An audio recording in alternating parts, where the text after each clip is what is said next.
मनति सुंदर के आने वाले एपिसोड में देखेंगे कि दिव्यम जादूगर को ढूंढकर अपने घर लाता है और उससे पूछता है, क्या सच है बताओ। तो मुझे तो जादूगर दिव्यम से कहता है कि इस कंगन को किसी इंसान को पहना दे तो वह गायब हो जाता है। तो इस औरत ने अपनी बहू को गायब करने के लिए कड़ा चुराया था। तो सभी परिवार के लोगों को एक बड़ा झटका लगता है। तभी सुजाता कहती है, क्या बकवास कर रहे हो, तुम झूठ बोलने की भी एक हद होती है। इतना घटिया इल्जाम लगा रहे हो तुम हम पर। तभी जादूगर कहता है कि झूठ हम नहीं बोल रहे, झूठ तुम बोल रही हो अपने परिवार से। देवम कहता है कि जादू वादू जैसी कोई चीज नहीं होती, यह तो सिर्फ मन बहलाने की एक कला होती है, समझे तुम। तभी जादूगर कंगन को पहनकर गायब हो जाता है। वहीं दूसरी ओर राधिका सोचती है कि यह सब माँ जी ने सोनू के प्यार में किया था, परंतु हम यह सच्चाई वह नहीं लाएंगे, क्योंकि दिव्यम जी और उनकी माँ की भी दूरियां नहीं ला सकते। वहीं दूसरी ओर जादूगर दिव्यम से कहता है कि अब तो तुमको यकीन हो गया है ना, और तुम्हारी पत्नी गायब हुई थी।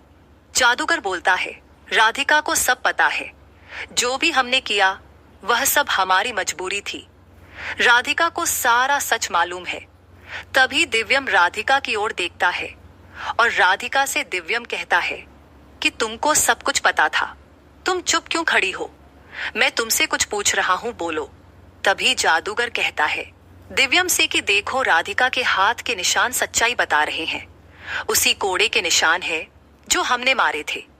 उस कोड़े पर जो खून लगा था वह भी तुम्हारी बीवी का ही था।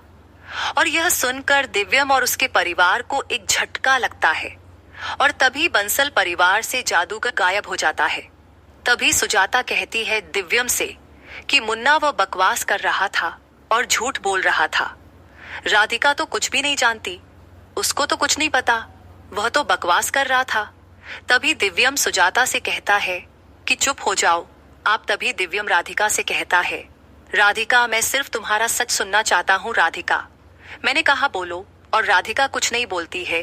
तो दिव्यम कहता है, तुम ऐसे नहीं मानोगी। वह खुद को कोड़े मारने लगता है और दिव्यम बोलता है कि राधिका जब तक तुम सच नहीं बताओगी तब तक मैं खुद को चोट पहुंचाता रहूंगा। तब राधिका दिव्यांश से कहती है कि मांझी ने जो भी किया हमारे साथ वह सब सोनू के लिए किया था। यह सब सुनकर दिव्यम और उसके परिवार को एक बड़ा झटका लगता है और दिव्यम उसकी माँ सुजाता से पूछता है, राधिका को जादुई कंगन पहनाकर आपने गायब किया था, हाँ या ना। तभी सुजाता बोलती है हाँ, और दिव्यम बोलता है कि राधिका के मोबाइल से आपने ही मैसेज भेजे थे, हाँ या ना। तभी सुजाता गुस्से में चिल्लाकर कहती है हाँ, और तभी सुजाता कहती है तेरी माँ ने राधिका की जान लेने की कोशिश की थी। और यह दिव्यम पूछता है कि आपने ही रागिनी को जेल से बाहर निकाला था। तभी सुजाता कहती है कि हाँ, यह सच है, हमने ही उसे बाहर निकाला था। तभी दिव्यम के पापा जी आकर सुजाता को एक जोरदार थप्पड़ मारते हैं और बोलते हैं कि तुम अपनी ही बहू को मारने की कोशिश करती रही। तभी दिव्यम कहता है कि माँ, मैंने ये सोचा भी नहीं था कि आप ये करोगी। जब मैं राधिका से शादी नहीं करना चाहता था तो आप सभी ने मिलकर मेरी शादी करा दी, और जब मैं इस शादी को मानने लगा और राधिका से प्यार करने लगा तो आपने मुझसे राधिका को दूर करने लगी। तभी सुजाता दिव्यम से कहती है कि हम राधिका को शुरू से ही नापसंद करते थे और हम तो चाहते थे कि तुम्हारी शादी एक मॉडल लड़की से हो।